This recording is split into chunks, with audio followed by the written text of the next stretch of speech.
I want to start by acknowledging this is my first official episode. Episodes 0 and 1 invite you into my world to learn a little bit about me, your host, Kieran McKay. I'd like to start this episode off by giving a big shout out to the following people. Thank you to my wonderful sister, Serena Appleton at Kainai and Nori for designing my logo. She took my abstract way of thinking and pulled out exactly what I envisioned but couldn't quite articulate. Thank you to DJ Heavy D for my kick-ass intro-outro beat. My 9-year-old was humming it in the bathroom the other day. I think that's a good sign right there. Thank you to my wonderful sister-in-law, Nana, for being my sounding board, allowing me to talk through my ideas, especially my anxiety, and helping put together my reel. I really appreciate that.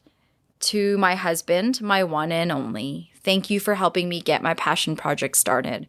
Your commitment to my podcast and commitment to challenging me to grow has been well received by yours truly. A thank you to my village, my brother Cam being one, and everyone out there that has been encouraging me on so many levels to get this podcast started. You all know who you are. It's been 3 years in the making, and I appreciate the love received every time I've shared my vision about creating a space for people to share stories about healing, stories about their mental health, stories and curiosity about what's going on in that mind of ours and what we can do about it. Please send me your feedback and suggestions for topics you want to learn about because we can learn together. Send me suggestions for topics that you relate to or curious about. We can be curious together. And come on and talk with me about some of these curiosities and stories that you have. You can reach me at info@mfupodcast.com. Also follow me on Instagram at mfupodcast.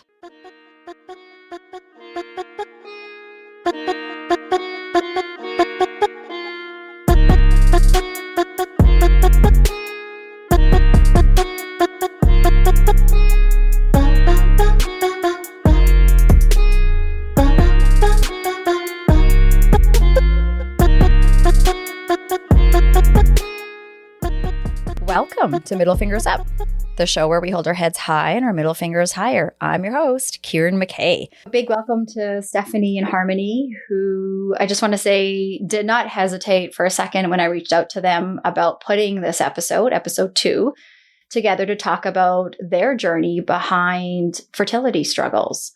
Just want to give them both a big shout out and maybe give everybody a little sneak peek into who Steph and Harmony are. Steph is actually on the phone from Ladner, BC. Stephanie is my 31-year-old cousin who I've had the privilege of knowing since she was a wee one. She would say she's a Capricorn to her core, and I would agree because she is determined and will have your back even when others may give up on you. Steph works at WorkSafe BC in the Learning and Development Services department as an instructor. Steph has been with her partner, Steven, for 8 years, and recently in 2021, they had an intimate ceremony. Together, they are raising a 1.5-year-old purebred Australian Shepherd named Comet, who is the cutest thing you've ever seen. Steph has strong values and is very connected to her younger brother and parents. Even though both Steph and Steven grew up with different family dynamics and cultures, they use that as a strength and have a lot of love for their families. I'd also like to welcome Harmony. Harmony is a dear friend of my sister-in-law, Nana, who's chilling in the room today. She's here as moral support. Harmony is 34 years old and married to her husband, Tony. They got married in September of 2019. Harmony and Tony are parents to their 2 fur babies, Teddy and Milo. Harmony is a prosecutor with the government of Alberta, and Tony is a territory sales manager in the telecommunications industry. Harmony and Tony are both born and raised in Calgary, and it's very hard to find OGs from Calgary, so shout out to them for that. And both have large extended families in the area that they're close with. Harmony enjoys cooking, and I have heard from my brother Cam that she can kill it in the kitchen. Also, this is so cute. You learn a lot about someone when you ask them to tell you a little bit about their hobbies. Aside from cooking, Harmony loves spreadsheets and organization. And now I'm just like picturing all of her drawers in her house so neat and tidy and the various spreadsheets that she keeps on file. I just absolutely love this. So welcome to the show, you two. Thanks for being here. Thank you for having us. Yeah. Hello. Happy to be here. Hey, Steph. Thank you. Thanks for the phone call. Appreciate Harmony, both of you being here. I just wanted to sort of jump right into it. I wanted to try this segment that I started in episode 1 with my brother and my sister-in-law, Nana, who's here today. And it's called MFU time. So what I want to do, just to sort of get right into it, is ask both of you to share something that you want to put your middle fingers up to, something that may have happened recently or something in general. And like I said in episode 1, anyone that is willing or wanting to get something off their chest, they're welcome to take my spot. And I will gladly read out what's on your mind and who or what you want to put your middle fingers up to. I will reserve your spot. So Harmony, let's start with you. What would you like to put your middle finger up to this week or ever? I mean, this week specifically, but in general, and so fitting with this episode, I want to put the biggest middle fingers up to infertility and period specifically during infertility, because that's been a big thing that happened to me this week. Oh, that is a big one. I'm sorry to hear that. And I'm very appreciative that you are here, because I would imagine that this is raw and a lot of emotions that maybe we'll unpack today. We can talk about that are probably coming up at this time. Yeah, and I'm so honored to be here to talk about my struggle, Steph's struggle for women that are dealing with infertility in general. It's a really, I find, lonely process. So anything that I can do to contribute to the conversation, I'm so grateful and privileged and thankful to do. Oh, you just gave me goosebumps. Thank you for being here. You're welcome. I feel like I'm the fortunate one. So I'm going to put middle fingers up to that with you too. So I'm sorry to hear that. I do want to say that I taped episode 3 the other day. I kind of going all over the place. And this is the 3rd time that the period has come up in a different way. All 3 times have been in various ways. And I wonder if that's something that we need to come back to and talk about. So, man, Steph, I don't know where you're at. I'd love to hear what you would like to put your middle fingers up to. So I thought about this for a bit, actually. But for me, I think just in general, I want to put a middle finger up to just this stuff not being talked about or taught at a younger age. I feel like we've been taught to use birth control, get an IUD, don't get pregnant. We were never really taught to understand our period cycles or our hormones or signs to look out for issues or fertility or even male fertility being an issue, and just not any education, having to find this information out yourself. So that's what I want to put my middle finger up to. I appreciate that, because you're right. It's like sometimes these heavy topics, our family members don't know how to teach us, or they were never taught. And we talk about the content. So this is where pads go. This is what a period is. Like you said, but we don't talk about the process, what's happening in between. And then we grow up and then all these things start happening and we think that's not normal because that wasn't in the manual that my mom or grandma or whoever, gave to me. So I appreciate what you're saying. I guess I want to agree with both of you and say I'd like to put one of my middle fingers up to that too.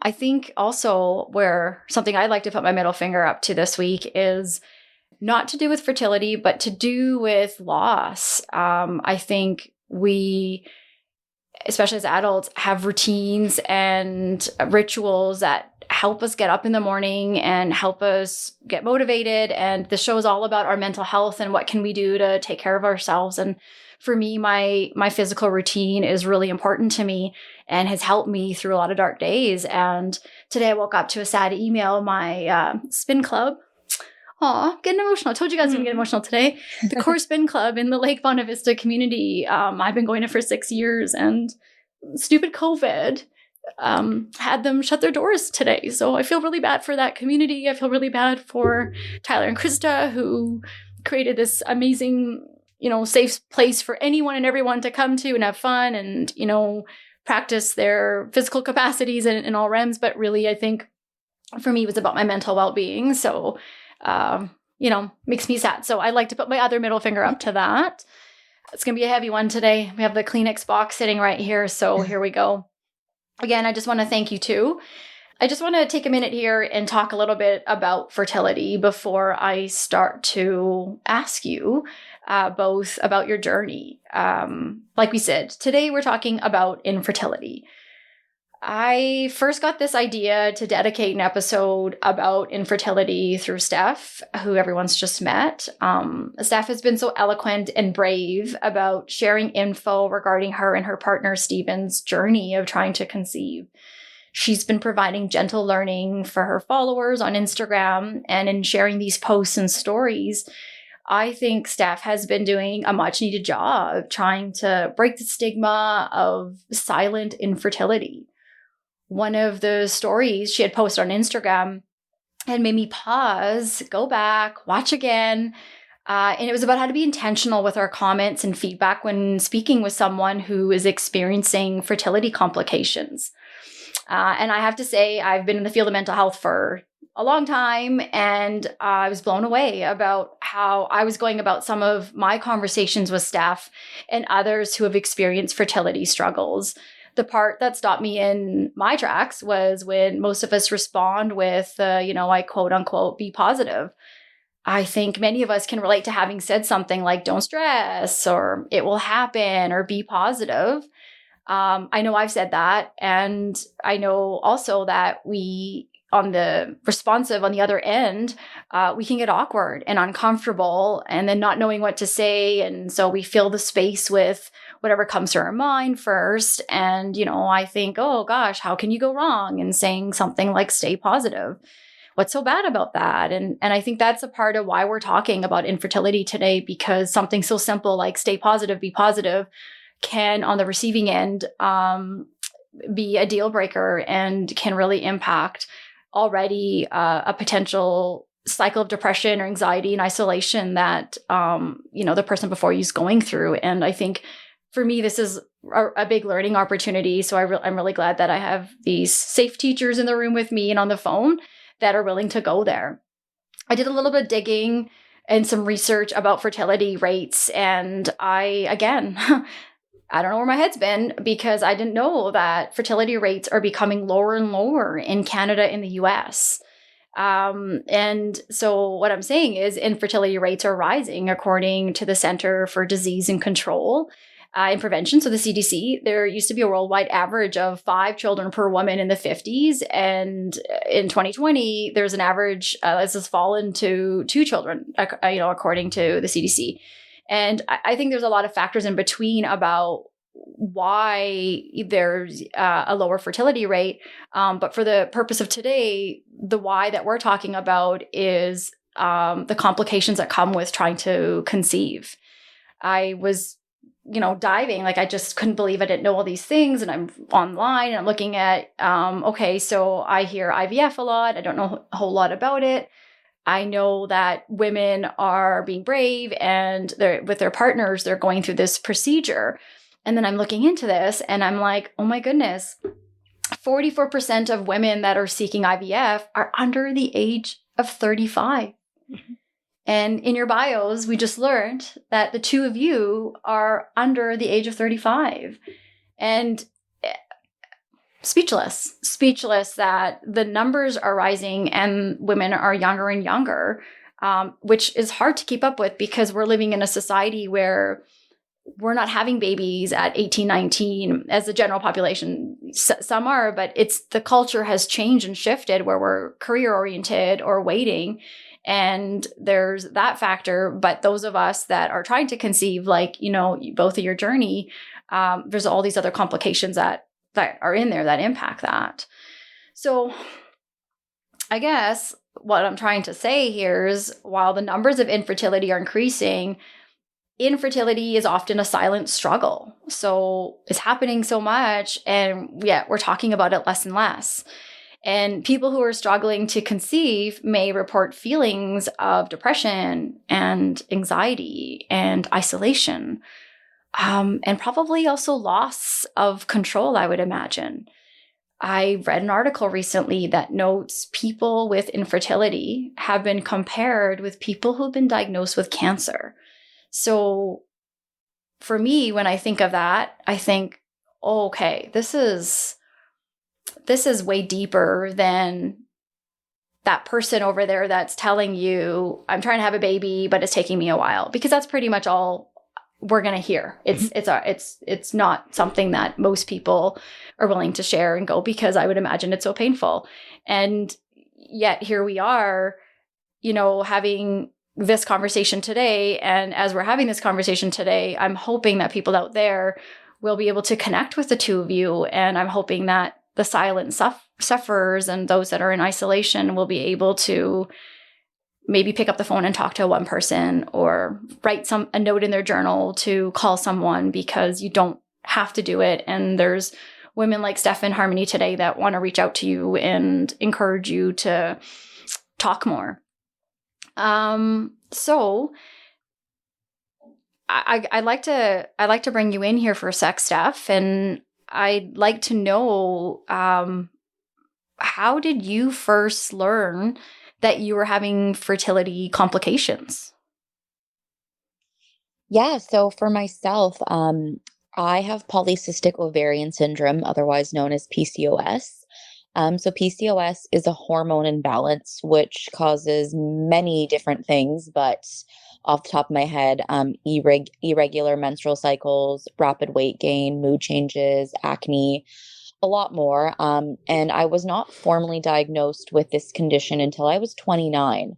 So the doctors had said I'd been likely living with these symptoms unknowingly since I was in elementary school. So basically my entire life, I was, going through all of this and not understanding kind of where all of this was coming from. I would, work out like crazy. I would go on crazy diets. And I would still be, rapidly gaining weight and not understanding like where my hormones were at. And that was the root of the cause for a lot of the issues that I was having, and dealing with that unknowingly for a huge portion of my life.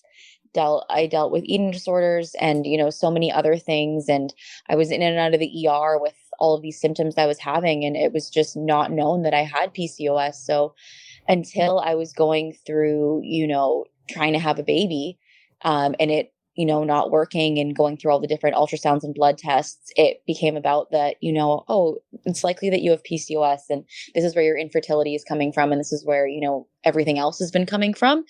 And so while I was, had a late diagnosis with this, it also cleared up a lot of, questions I always had in my life. Like, okay, why do I eat less than my friends and I work out harder than them and I'm still gaining weight and they aren't? And it would just never made sense to me. So this helped clarify a lot of things in my life, and also, why I was having fertility issues.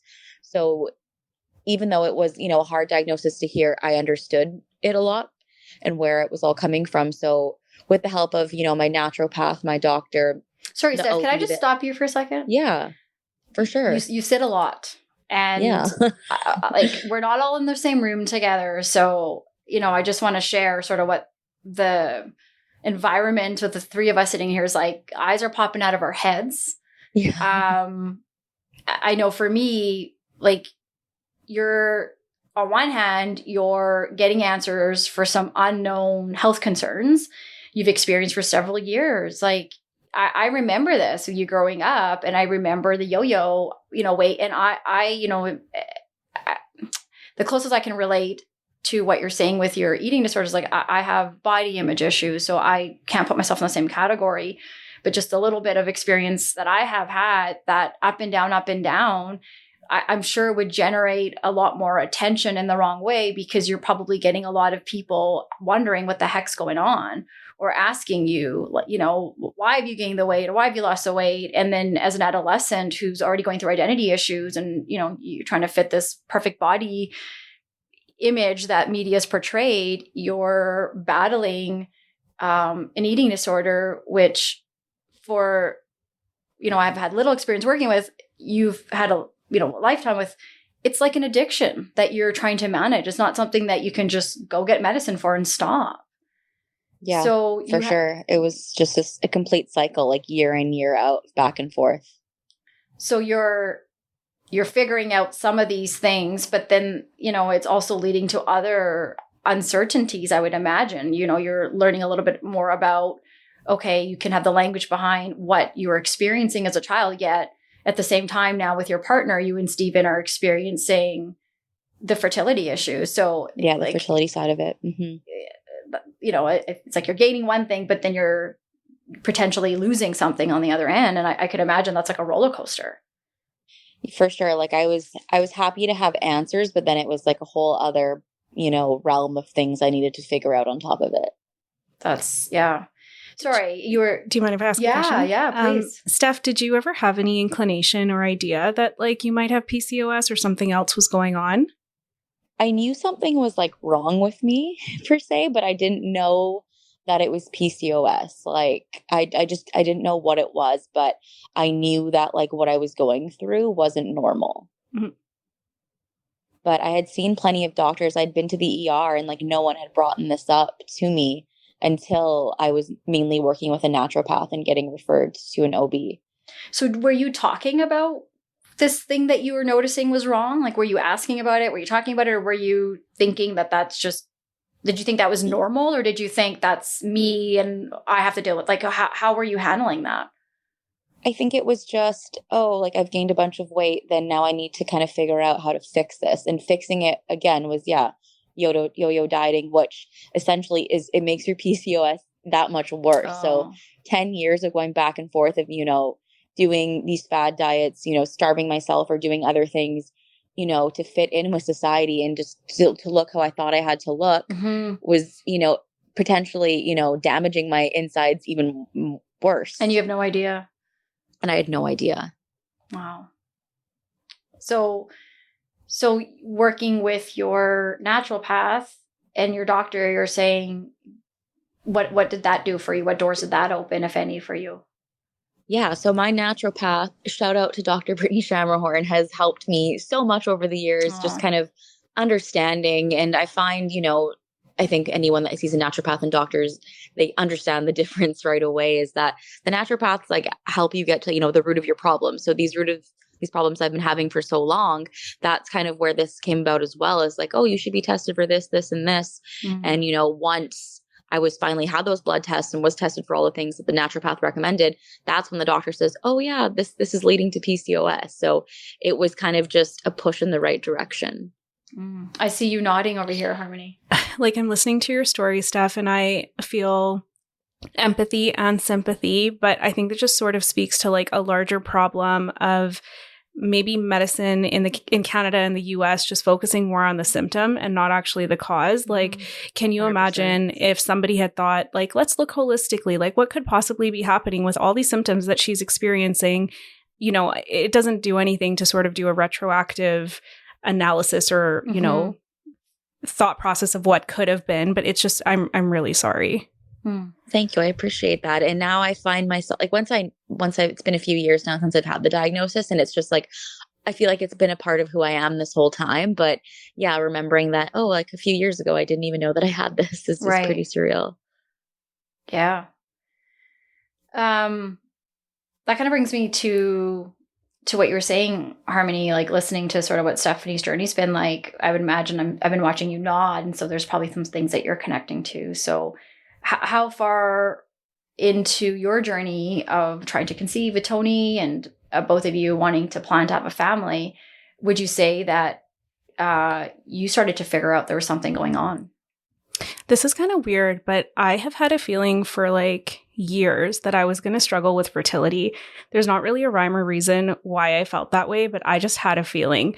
So Tony and I got married in 2019. I was very vocal with everybody about we're not going to try to start having a baby until at least 2021, just to sort of get people off my back and like avoid the question of when are you going to have kids, like the second we finished with the wedding.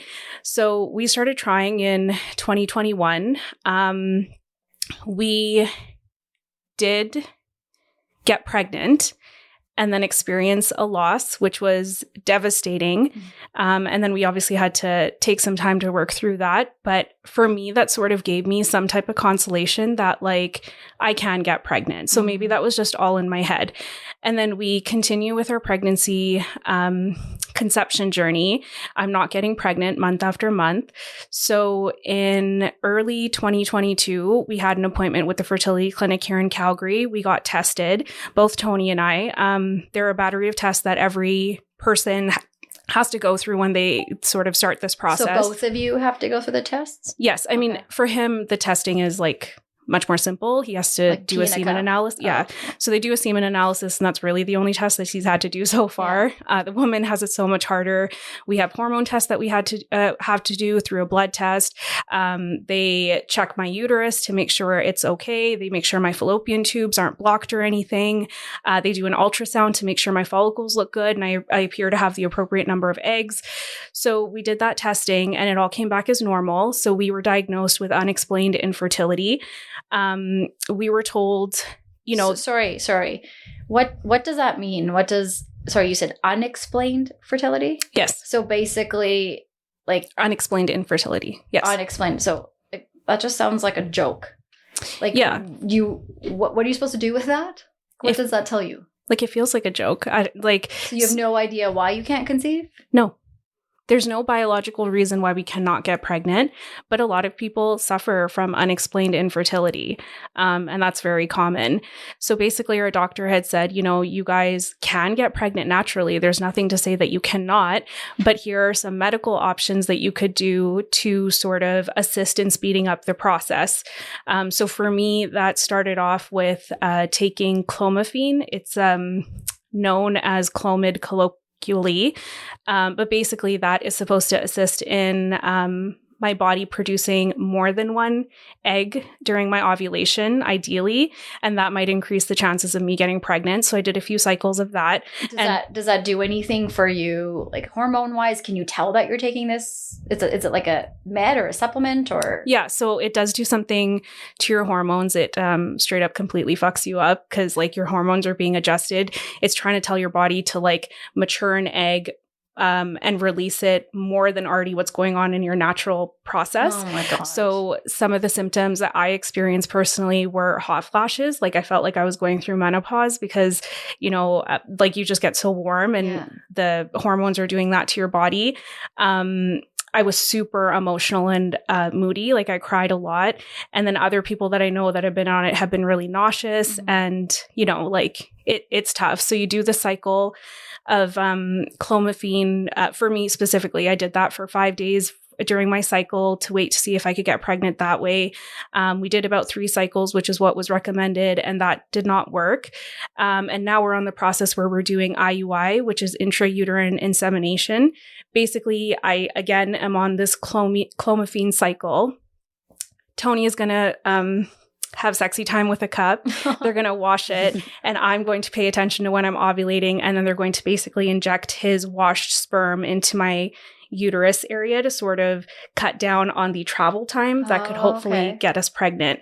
We're recommended to do 3 cycles of that. And if that does not work, our doctor has suggested we think about IVF. So IVF is the last resort before... Yes. And I mean, so Steph can speak to it for herself. Okay. For us, I guess they gave us these options to get to before we have to get to IVF with our diagnosis.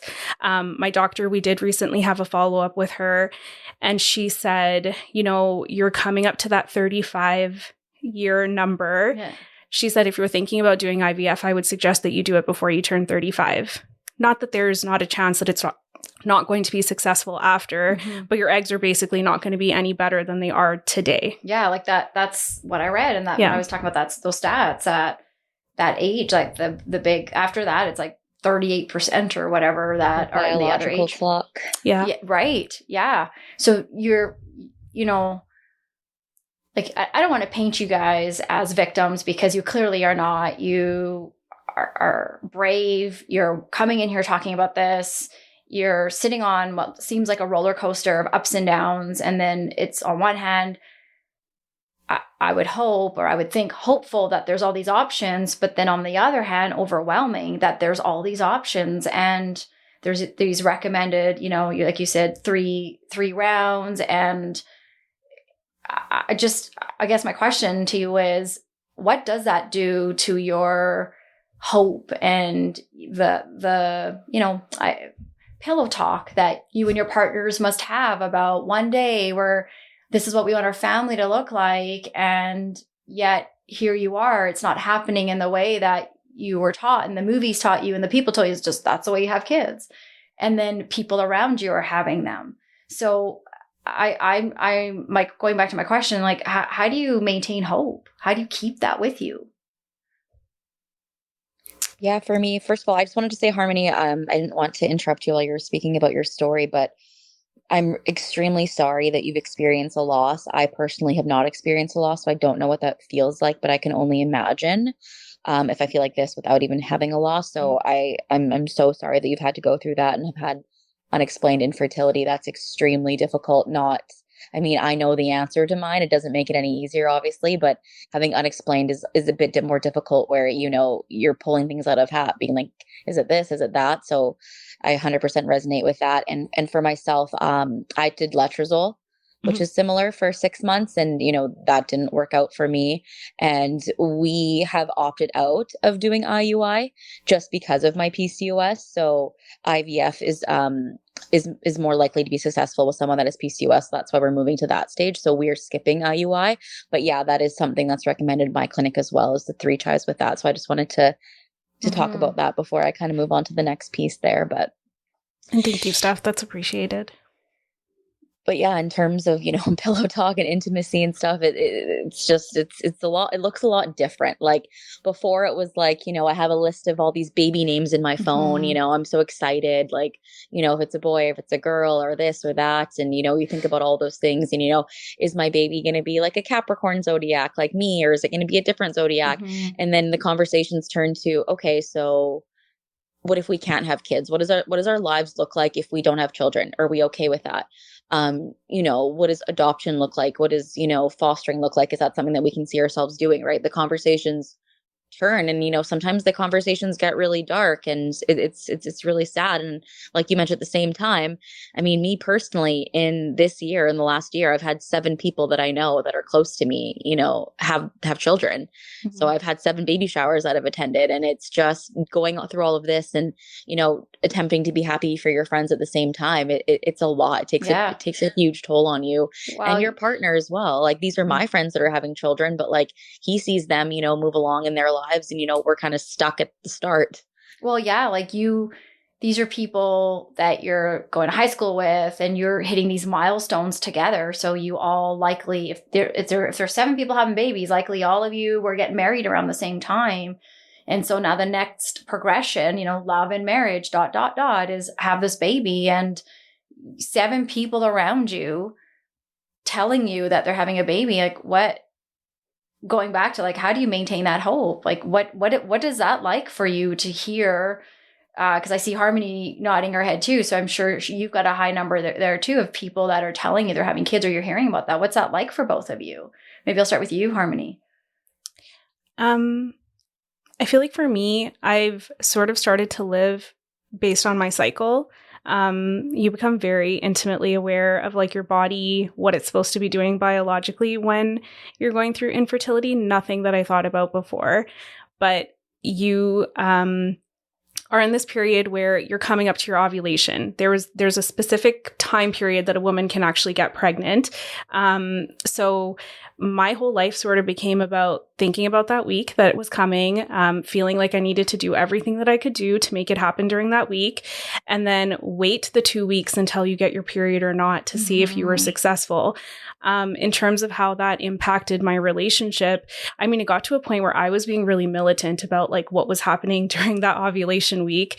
And Tony straight up had to say to me, like, I just don't feel happy and comfortable with the way that we're sort of trying to have this baby. Like, this should be something that we're enjoying. I don't want this to feel like a chore. I feel a lot of pressure. It's making me not want to perform. We started to have issues in that way where we just like could not get on the same page because he was feeling a lot of pressure. And then I was, like banking all my hopes on this 1 week every single month. Then, you sort of wait to see if it happens. you know, you get your period and it's devastating. You sort of have to cope with this loss of this idea of what you were hoping for. So, and then you have to start all over again very quickly because the 2 weeks later, you're going to be ovulating again, presumably if you're having a normal cycle. So for me, I think it's been harder and harder to sort of be hopeful as time has gone on, especially knowing that there's nothing barring us from being able to get pregnant biologically. It just hasn't happened yet. So before we started recording the podcast, I was telling Nana and Karen that this cycle in particular was really hard for me. It's a non-medicated cycle. It was a natural cycle, but I am a very firm 28 to 30 day cycle woman. I'm very on time. So I was late almost a week, and as every day passed that I wasn't getting my period, I was getting so excited. Okay, I'm gonna wait until Sunday. Today, I would have taken a pregnancy test if I hadn't gotten my period by then, because I would have been a solid week late at that point. Every day that's passing, I'm getting more and more excited. This is going to be the month that this happens. I'm so excited. Does Tony know this at this point, that you're late? And so Tony's also very intimately familiar with my cycle. So the day that I was supposed to get my period, at the end of the day, he was like, "Did you get your period?" And I was like, "No, I didn't." But we didn't talk about it. We didn't want to jinx it. So the next day, and he was like, "Did you get your period?" And I was like, "No, I didn't." And we didn't talk about it. So about 5 days come, and I was like, okay, I think it's happening. This was actually the time that we were also prepping for the podcast. So in my mind, I was like, I think I'm pregnant. I'm so excited. And then I ended up getting my period, and it was devastating. Okay. Yeah. it was really hard. This whole idea that I had of this is how I'm going to tell him. Finally, I've been thinking about it for, 2 years at this point, how I'm going to tell, sorry. Don't be sorry. How I'm going to tell my parents, how I'm going to tell his parents, I'm going to have a July, August baby. What is that going to look like? I feel like that all just crumbled the second I saw that period.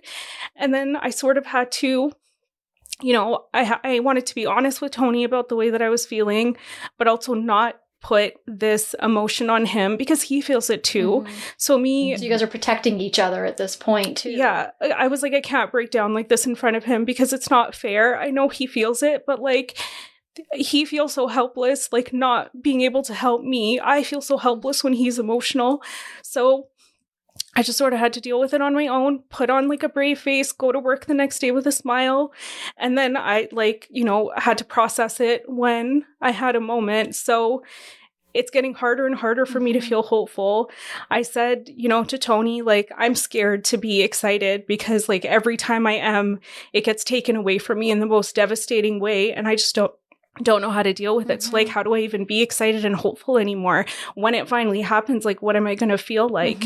So yeah, because you're trying to shield your heart. You're protecting those emotions from coming out again because you have been proved the times before that, and so with that, I'm imagining saying out loud, I don't know if I can have hope anymore. I would imagine with that now there's shame and guilt. Feeling shitty for losing hope, feeling shitty that you and your partner are trying to, protect each other, take care of each other. And you have this elaborate plan and how you want to share with your family members. And I'm imagining that plan is there because as much as they love and care for you, you're also feeling pressure. Yeah. And I mean, we have been candid with, most of our family about sort of what's happening. I think a lot of the response, especially from older generation people, is to sort of say, "Oh no, but nothing's wrong. Don't worry about it." Or "You guys don't need medical assistance. It's totally fine." Or stop stressing. Yeah. Your stress is causing this. Yeah. Which I'm just going to take a detour for a second about that comment. I think that's such a difficult thing to say to somebody that's experiencing infertility, because as the person that's received that comment, what that makes me feel like is that it is my fault that I am not getting pregnant. Stop stressing. You telling me not to stress basically is implying to me that you think it's my fault because I'm stressing out that I'm not getting pregnant.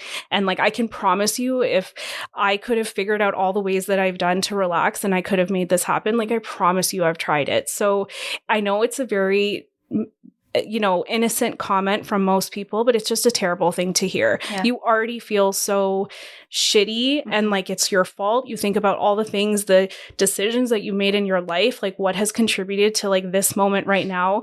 And then for someone to sort of just make a very sweeping comment of like, oh, just relax. Like it'll happen when it's supposed to happen. Right. It's just terrible. I believe it. I would imagine. What are you thinking over there, Steph?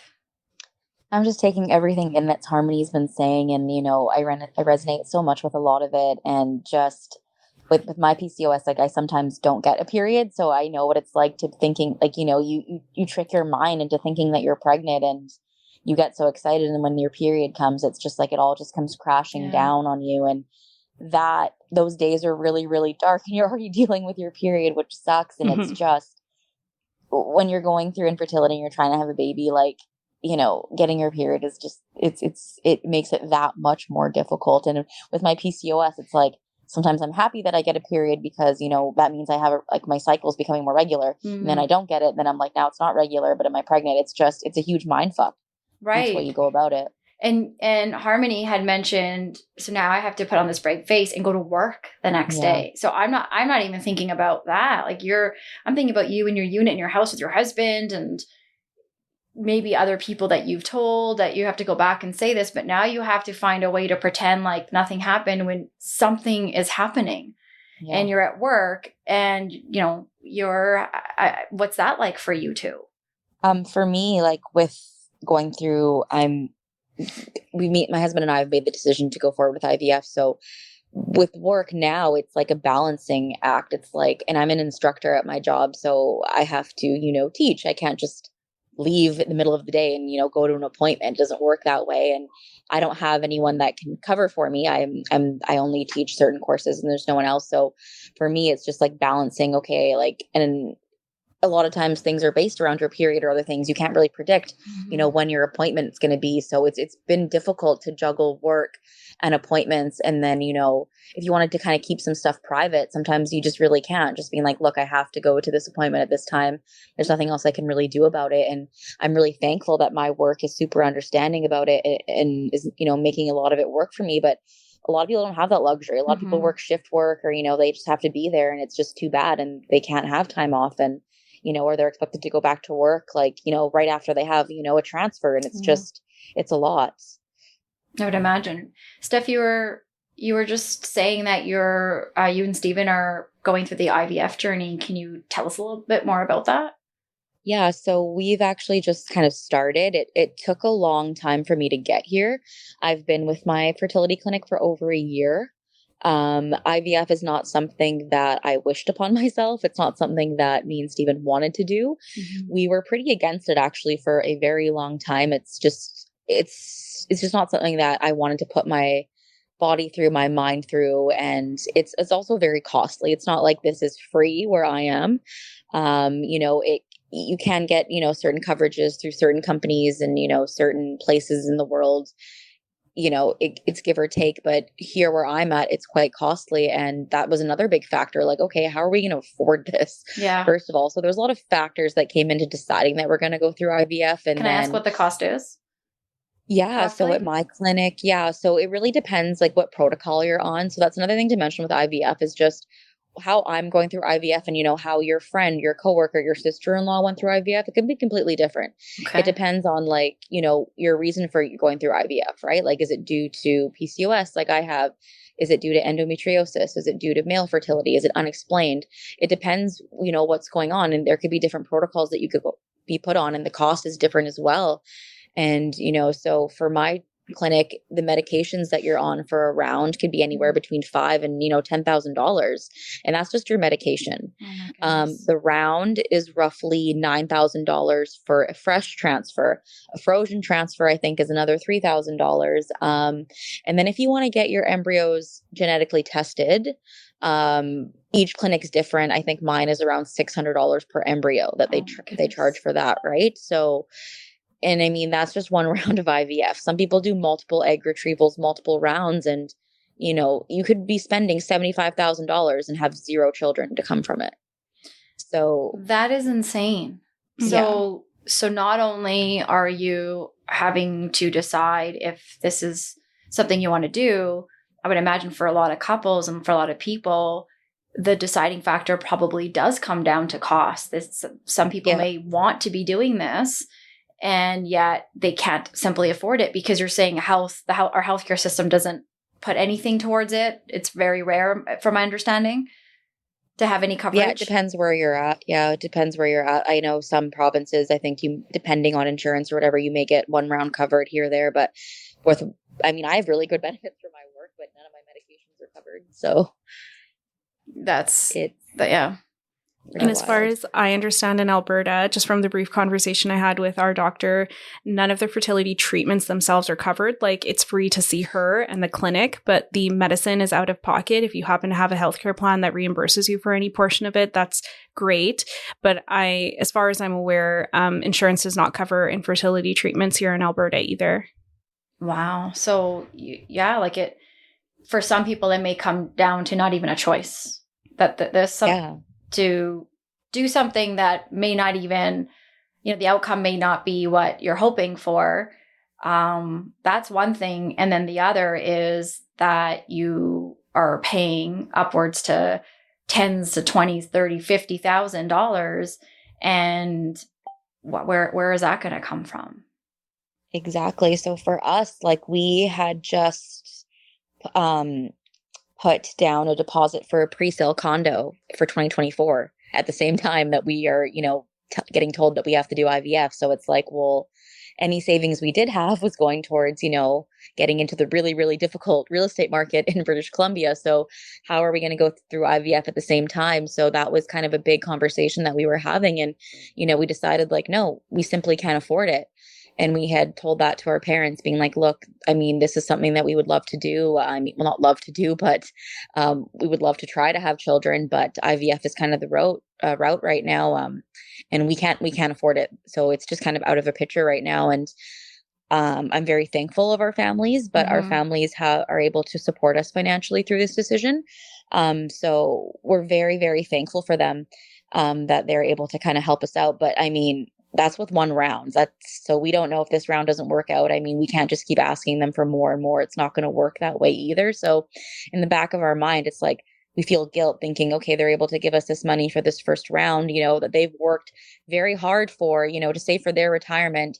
And now they just feel so bad for us. It's not that they feel pity on us, but it's like, that's almost what it is. It's like, well, I have to help them, right?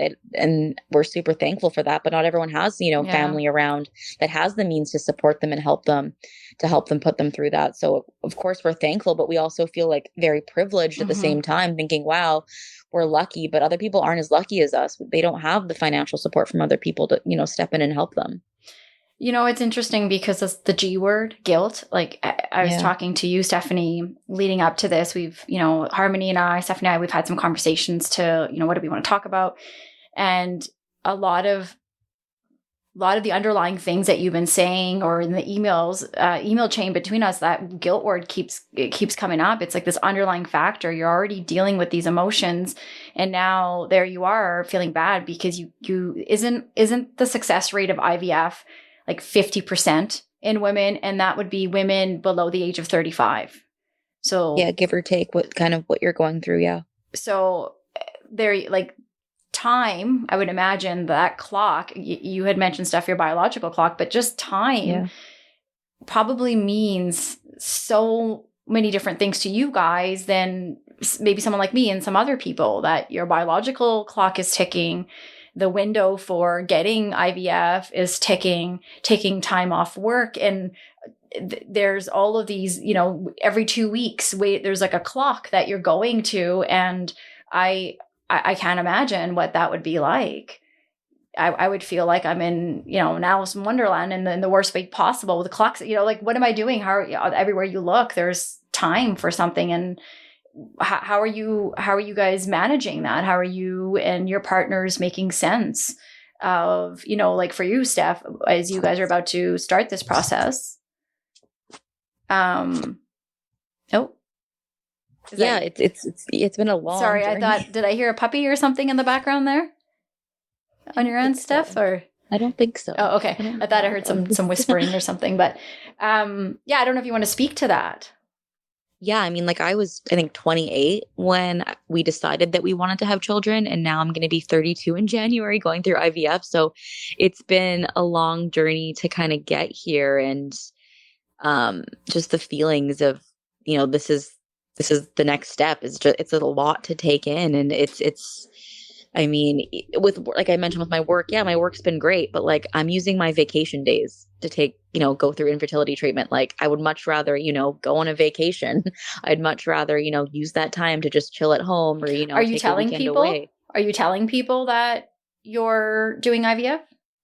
Yeah, my managers know that I'm going through IVF. I've been more clear about it in the last few weeks, just because I'm an instructor and we have to, map out when I'm going to be teaching next year. And I'm trying to like make my fertility treatment around that, just so that, I'm not juggling too much at once. But it's difficult to, you almost have like two parallel lives going on at the same time. I have like, my social life, my work life, all of that. And then I've got my infertility life kind of being mirrored on top of it. So it's not easy to juggle. What's it like telling people that you're about to go through the IVF journey? What kind of responses are you getting back? Yeah, that's something that I've been open about from kind of the beginning, and I'm very open about it. But the response that I get, I would say 9 times out of 10 is, good for you. That's amazing. Congratulations. That's really exciting. And that for me is one of my triggers. I mean, fair enough. Some people that go through, fertility IVF, like they are excited, they're hopeful, and that's totally fair. But I'm completely jaded by this experience. And when I think IVF, I do not think excitement or, happy thoughts. I think, the complete opposite. Like, what do you mean? Like, why would I be excited paying all this money for something that other people can naturally do for free? Why do I have to inject myself with needles? And, this is a gamble at the end of the day, right? I'm gambling, money that we're borrowing from our family, to have a child. Like, it's just a very weird concept. And I'm just very disassociated with excitement in IVF at this point. So that's how kind of where I am with that. Yeah. You mentioned triggers. So I would imagine, Harmony, and maybe Steph, you have some more too. Like, I would imagine there are some things that some of us are saying or that you're experiencing that is causing some triggers. So what triggers come to your mind, Harmony, with the fertility challenges you and Tony are experiencing? I think our biggest trigger has sort of been seeing friends and family of ours announcing their pregnancies.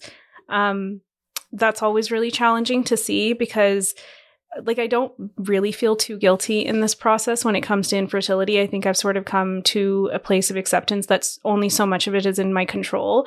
But one of the few times I do feel guilt is when I feel a certain type of way when I see a pregnancy announcement. I obviously am so elated for the couple, and I'm so happy that they're getting to do, this journey that I hope that they want to be on. But that's almost always overshadowed with some feelings of jealousy, resentment, disappointment, bitterness on my end. And I feel bad for feeling that way, but I also have to tell myself, like, that's normal that I'm going through this process. My feelings are also very valid, and I'm allowed to feel this way. Tony and I don't get triggered by the same people necessarily, but he's been triggered by friends of his where it's really hurt him to see a good friend of his get pregnant, or to have their partner announce that she's pregnant, and then him feel like, well, that's not happening for us. In terms of guilt for each other, I think in our relationship, the only other time I feel guilty about this is when I think, Tony wants to be a dad. I want to be a mom, but he wants to be a dad. And I take some internal guilt that, I have not been able to give him a baby. Does that logically make sense? No. And he in turn feels the same way himself. Like, she wants to be a mom so badly. I haven't been able to get her pregnant. It's neither of our faults, obviously, but we both feel those feelings. So for me, I think that's been the biggest trigger, and trying to sort of reconcile how I feel with it, but also letting myself feel those things. Did you have to come to a place where you said, my feelings are also valid? Did you believe that always, or did you have to get there? It was a journey to get there. I definitely am in counseling and therapy. Tony is as well. We haven't come to a point where we're ready to do couples counseling together. Those are really difficult conversations, I think, to have in front of another person. We absolutely talk to each other, but I sort of took the approach initially to become very isolated and withdrawn. Like I would just remove myself entirely from a conversation. I would not attend baby showers, or sort of stepped away from a lot of people that were becoming pregnant without really giving them an explanation. I think like it was unspoken, perhaps, why I was doing that. But after some work in counseling and therapy, I think now I'm of the belief that my feelings are valid. It's okay that I feel that way. I don't need to attend every single baby shower. I don't need to explain to anybody why I am not happy, or perhaps is like responding the way that somebody would expect someone to respond when that news is shared. And that's okay for me. You know, I'm prioritizing me because I feel, as you said at the beginning of the episode, that so many women feel a loss of control. I have no control over anything. And if the only thing I can control is my own reaction or my own feelings, then I'm absolutely going to do that. Yeah. You know, it's like we don't actually have control over anything. But what can we say we can be in charge of? And it sounds to me like the counseling's been helping you find what are the things that you can be in charge of. And so it's this battle between charge versus control. And sometimes we as humans try to control an outcome. That's what we try to do. How do I get to that end place? And, you know, as you're talking about your journey and being able to get to this place with your counselor, it sounds like you've sort of had to restructure your thinking. And I think sometimes, like when we were talking about at the beginning, the piece about patients that are diagnosed with cancer and people that are experiencing infertility, when you put them in the same category, like there's a traumatic response that's happening here. And the front of our brain, the simplest way to put it, is the place where we plan and, you know, brings out the lawyer in you that can do all your spreadsheets and organizations. And when we have a trauma response, and it doesn't have to mean that we're having a traumatic episode or experience, it means that whatever I'm feeling is connecting to that traumatic, you know, experience I had. So my feeling, so we go to the back of the brain, our fight, flight, or freeze. And so it sounds like for you, there was a time where it would be flight, like I'm checking out of here. And I think kudos to you to be able to do some work, because it takes a lot to work from the back of your brain to the front of your brain. It takes a lot of awareness and being present in the moment. So I think that it's amazing to hear that you've been doing that and being able to make a space for yourself and give yourself some validation, especially when it's hard to get it from others. When, like we talked about, some of us are saying things that we don't even realize we're saying to trigger. And so the onus and the work ends up being on you, even though that's not what you may want, but it's like, how do I rely on myself? So, any other triggers that come up for you before I pass it off to Steph? Honestly, nothing that really jumps out. The only time I feel a visceral reaction is seeing certain pregnancy announcements. Yeah. That's fair. What about for you, Steph?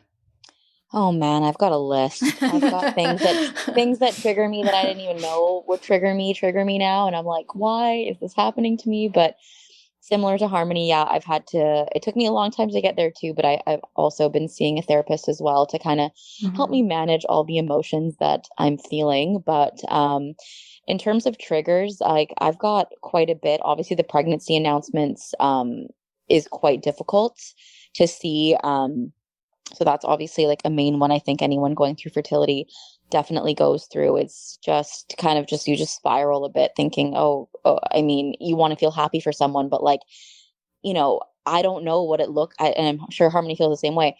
I don't know what it means to look at someone's photo of their child or their pregnancy announcement and like not feel sadness for myself. Like, It's just a weird feeling. It's like, you know, other people can just look at a baby photo and be like, oh my God, that's so cute. That's so exciting. And like, I don't know how to feel that way. And like, it's just a very weird concept to kind of wrap your head around. Right. And then, yeah, you know, you do feel guilty being like, oh my God, I can't like think about, it's not always just about me and my, you know, things that I'm going through. Like, but it's kind of hard to separate yourself. And that kind of leads me to like the next piece of that trigger is, you know, people that are able to like, plan when they're having children, it's like, okay, yeah, I'm going to wait till I'm 30, or like Harmony mentioned, we're going to try in 2021. Well, you assume that you're going to have a baby in 2021, and then you don't, and you're like, wow.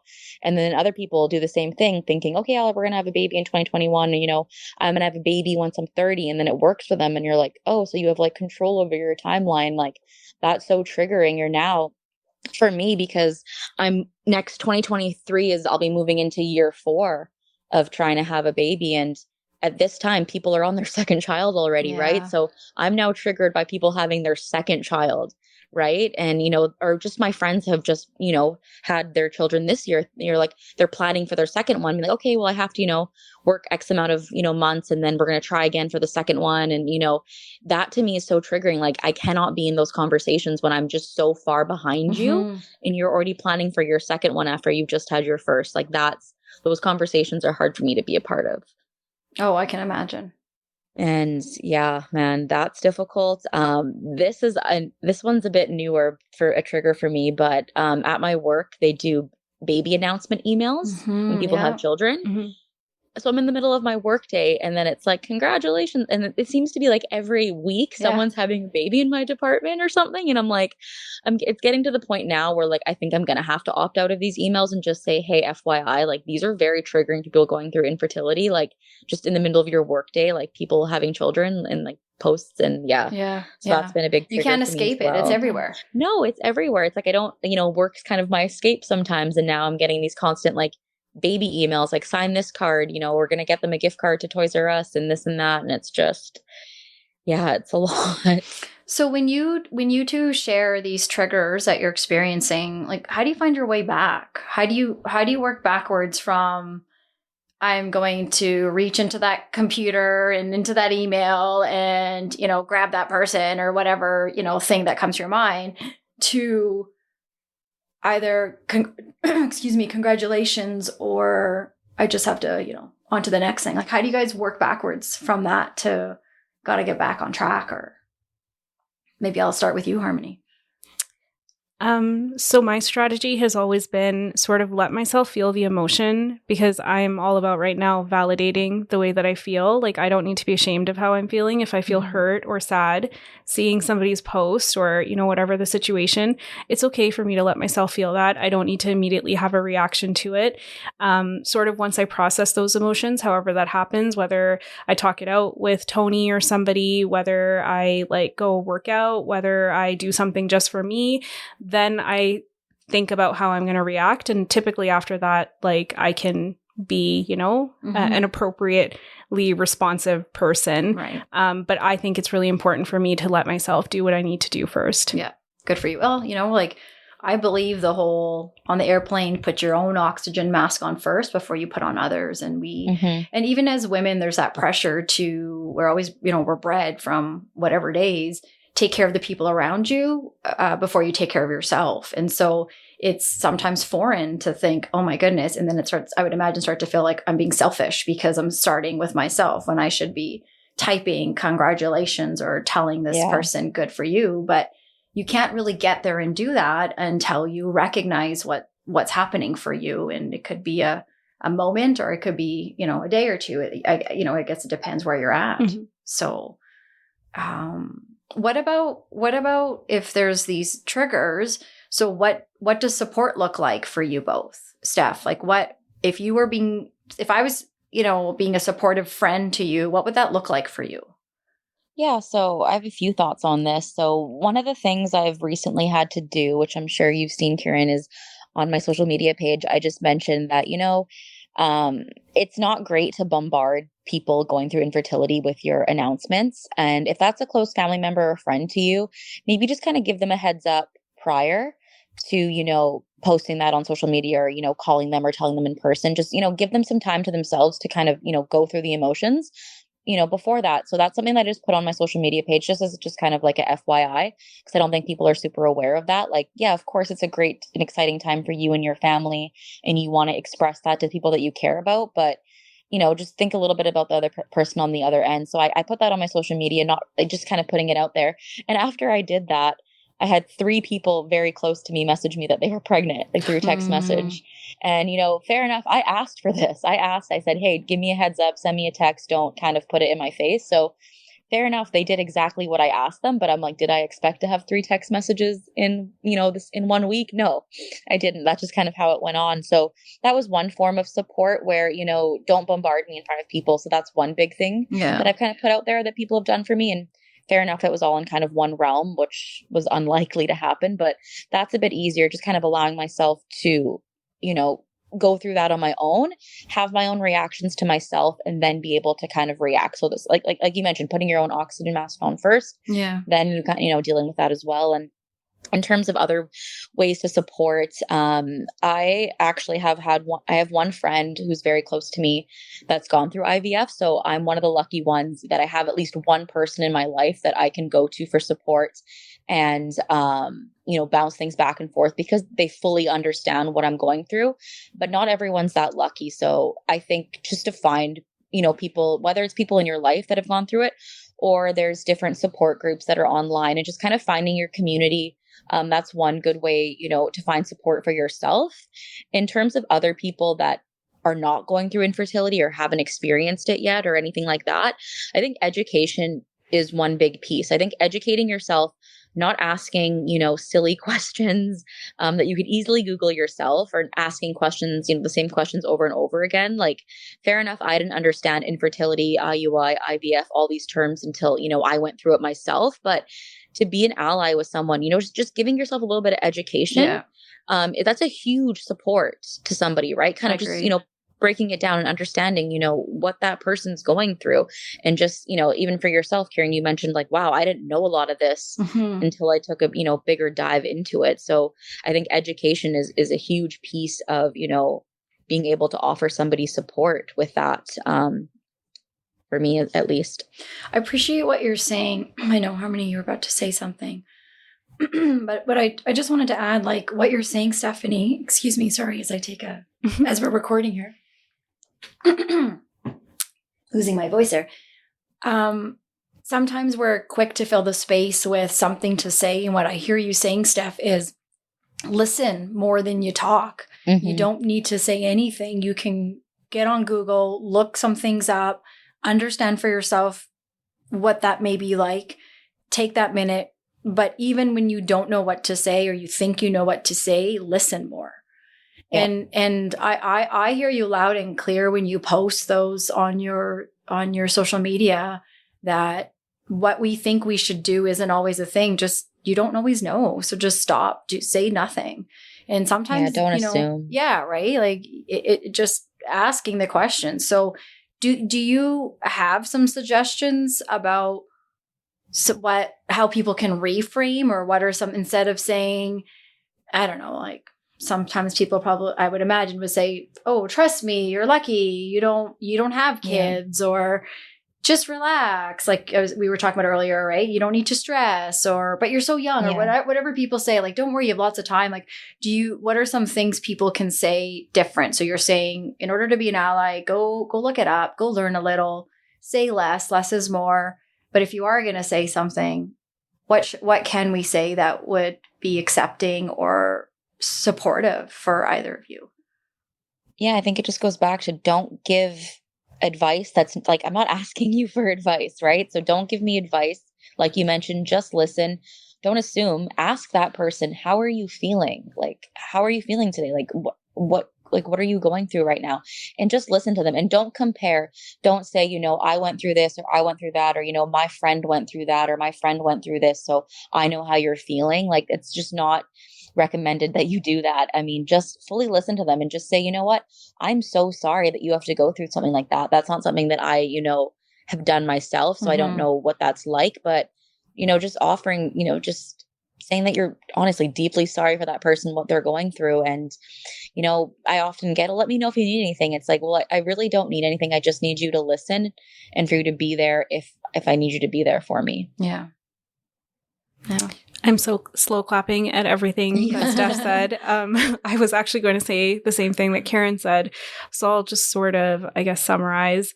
in that I think I read a statistic that 1 in 8 couples suffer from infertility. And I think 1 in 4 women suffer from miscarriage at some point in their life.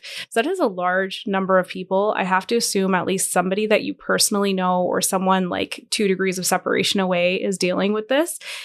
There's almost nothing you can say to somebody to make them feel better.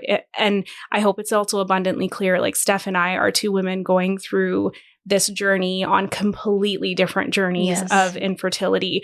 So my journey is not her journey and vice versa. Just listen to what the person has to say. You know, it's a very lonely space to be in. And I think sometimes you just need to let the person share what they're going through. Because like she said, just because, you know, like your cousin got pregnant after like 10 years of trying naturally, like that doesn't do anything for me. That doesn't make me feel better to hear you say something like that. So just listen. If I need to express an emotion to you, just be like, okay, I hear you. Like, I'm really sorry, and sort of leave it at that. Yeah. That's helpful. I don't know if you want to add anything further about that, Steph.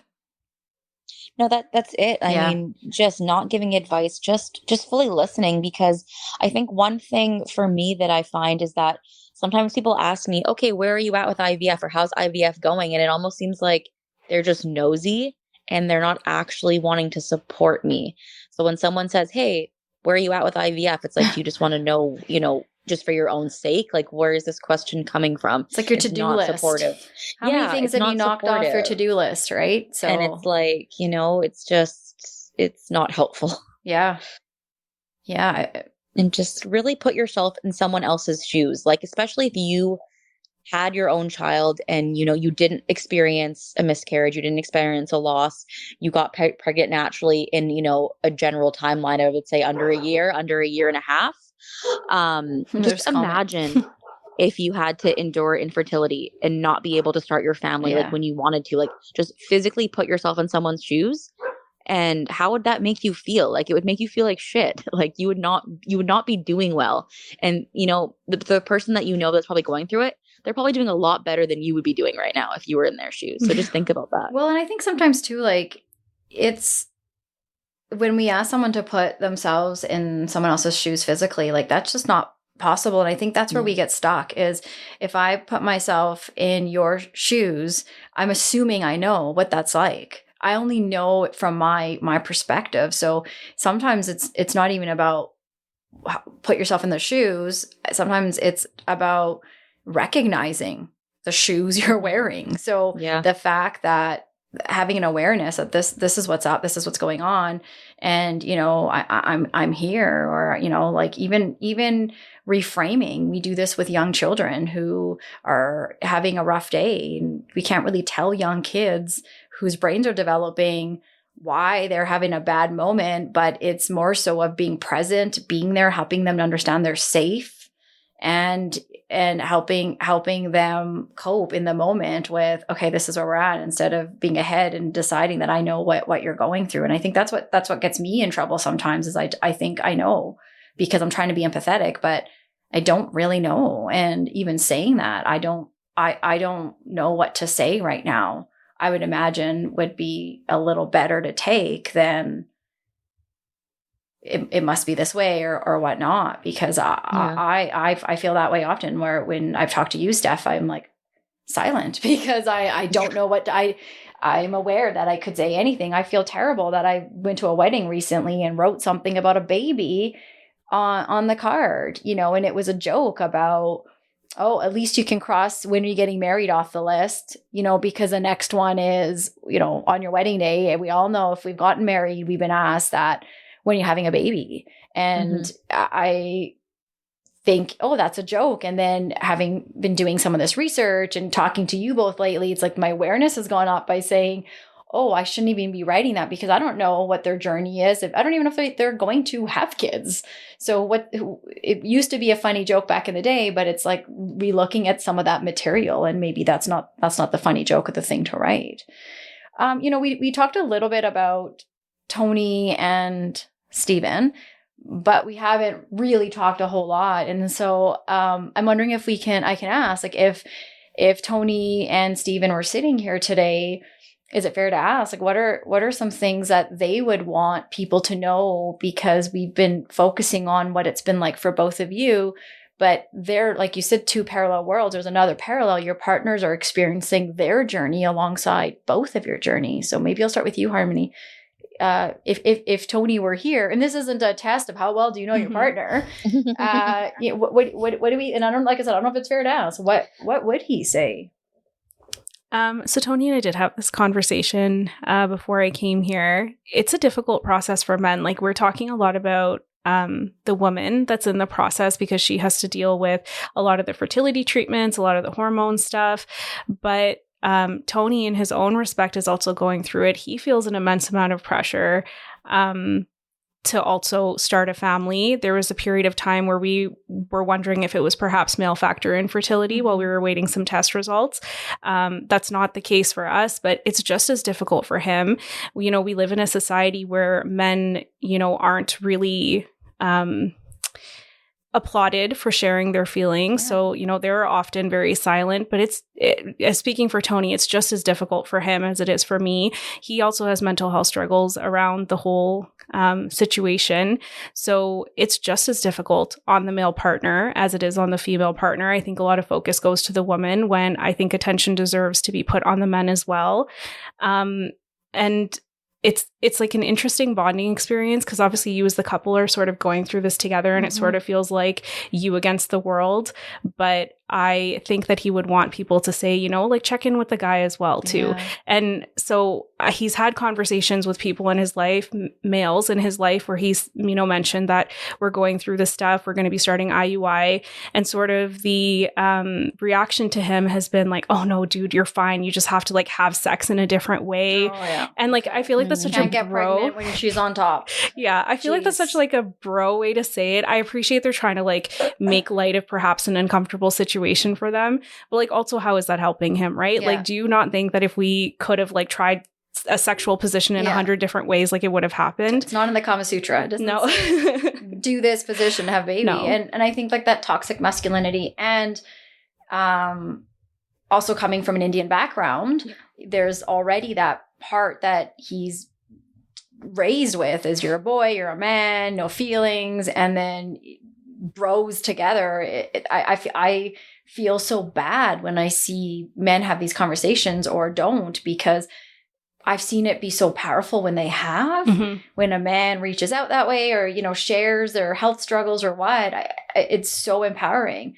And I think we're allowed to, if we want to put it that way, talk more about it as women.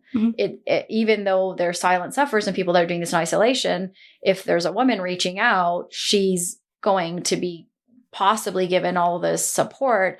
But yeah, when the man, because he's supposed to be the rock and keep it together, and also I would imagine confusing for him, because he's going through it, but he doesn't really know how physically it's impacting you.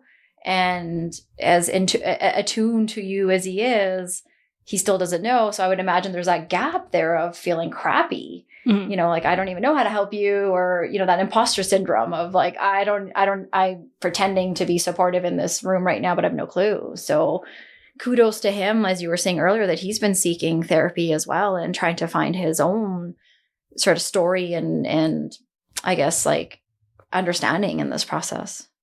Absolutely. And I mean, to your point about him not understanding, or, like, a male not being able to put himself in the woman's shoes going through some of that stuff. I remember we were driving in the car for my first clomiphene cycle, and obviously it affects your hormones. So we're driving, and I just started bawling my face off. Like, it came out of nowhere. I was so sad. Was I coming to your house for brunch that day? I was going to Nana's house? Yeah, I was going to Nana's house for brunch that day, or perhaps the day before. I can't remember. It was really soon after. But I'm just bawling my face off, and we're driving down the highway, so it's not like we can pull over anywhere safe. And he's looking at me like, what is happening? And I'm like, I just don't understand why I feel this way. Like, I don't even know where these tears and this emotion is coming from. Nothing set me off, but I'm just bawling uncontrollably, like nothing like I've ever cried before. He is just looking so sad and helpless in the driver's seat, looking at me like, can I do anything? Can I help you? And I was like, no, this is the clomiphene. And I just felt so bad for him, because obviously he wants me to be okay. And then he has to, sort of see this, and I can't even imagine being in his shoes, like not being able to help me feel okay. Mm-hmm. Mm-hmm.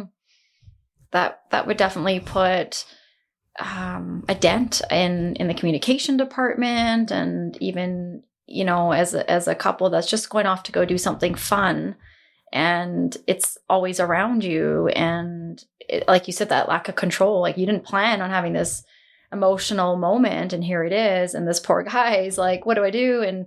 But what I hear, I've heard while we've been sitting here from both of you, is that you guys are figuring out this communication thing as a couple, because I'm hearing a lot through this conversation that even if the conversation is not going well, you are talking to each other, both of you, to your partners. And I think that in itself is the start. You had said it, just own what's happening in the moment. And for him to be able to say, I don't know what to do. And you to be able to say, me too, and whatnot. And, so yeah. What about for you, Steph? Yeah. So Stephen is a very private person. Mm-hmm. So with that being said, he has been very supportive, like through my entire like PCOS diagnosis, figuring fertility stuff, has gone to all the appointments with me, has had multiple blood tests, semen tests, all of that. So he's been supportive in that way, where I know some partners, they don't believe like IVF is the route, or they don't believe this is happening. And I know that some people have partners where they, it's a struggle for them to even get them to these appointments, to like, it's not very manly to have to go for a semen analysis, right? Mm-hmm. So like getting them in the door for that is like another, deal. So I think we're fairly lucky that we have partners that will, are willing to go through those steps with us, right? To figure out all of this, right? So Stephen's never made me feel like this is my fault, even though PCOS is the reason for infertility. He's never made me feel like it's our fault. That he's always made it feel like we're in this together, and that, as we move through each step, we'll go through it together. But I think the support that I have and the support that he has, it looks a lot different. Like I can't speak for him, but like I don't know if any of his friends have reached out to him. I don't know, if they've, given him any help or advice as he moves through this. I know that it's when we chose to move forward with IVF, like that was a very difficult period in our life, being like, wow, this is kind of where we're at right now. And, it's a huge reality check, and it's huge, like we mentioned, physically, emotionally, financially, and it's a lot to go through. And, I support him as much as I can as his wife, but I really don't know if, his friends support him in the way that the support that I get through my friends. So there is a huge difference, I think. Yeah, for sure. Do you think that he'd be like willing to go there and talk about it, or with others, if the opportunity presented itself? I think that if people asked him how he was feeling, or asked him, what's the process? Like, what have you been doing? Like in that, I think he'd be open to it. I don't think it's something that I'm very open where I put it out there to the universe. Yeah. I don't think he's different in the sense that I think he would have to be asked a question, or asked how he was doing. What do you think people, like, what do you think people that don't talk about it would want to say? Like, what do you think, if he could talk about it, what do you think he would want to talk about? Which part of this process? I think just like the toll it has on your mind and your body. And like Harmony mentioned, we've been working in cycles, right? Like, these cycles, and it's just, that's what your life revolves around. And it takes over your life. Yeah. Like, I don't know anything else other than, my cycles. Like, from the minute I wake up to the minute I go to bed, I'm like, what day am I on? What medication do I have to take today? Like, what am I doing? Like, Yeah. That's what our life has been like for a while now. And we don't really know anything different than that. So I think just making people aware that like this takes a lot out of your life. It does. Yeah. What have you guys learned about yourselves throughout this process that you didn't know before entering the journey of infertility?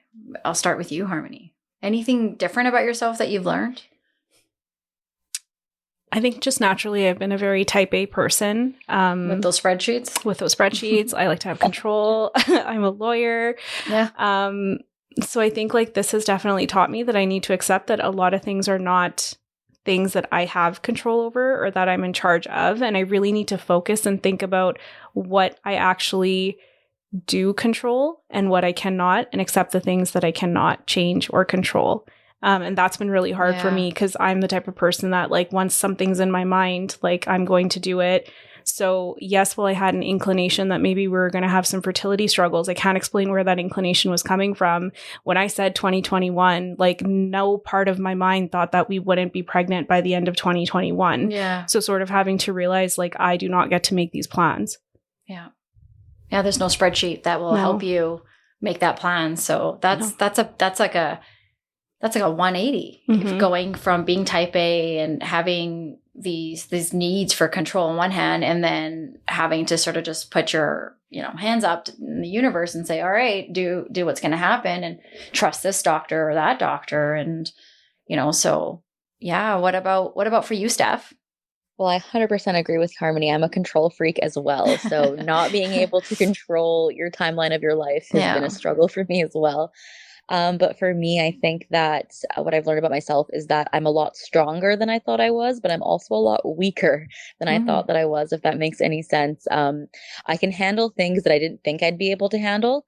And then other things like, a photo of my friends on mat leave together with their babies. Yeah. I see a picture like that and I like break down crying, and I'm not a huge crier. So, just a photo can just like, break me down. That's not something that I ever thought would happen to myself. Mm-hmm.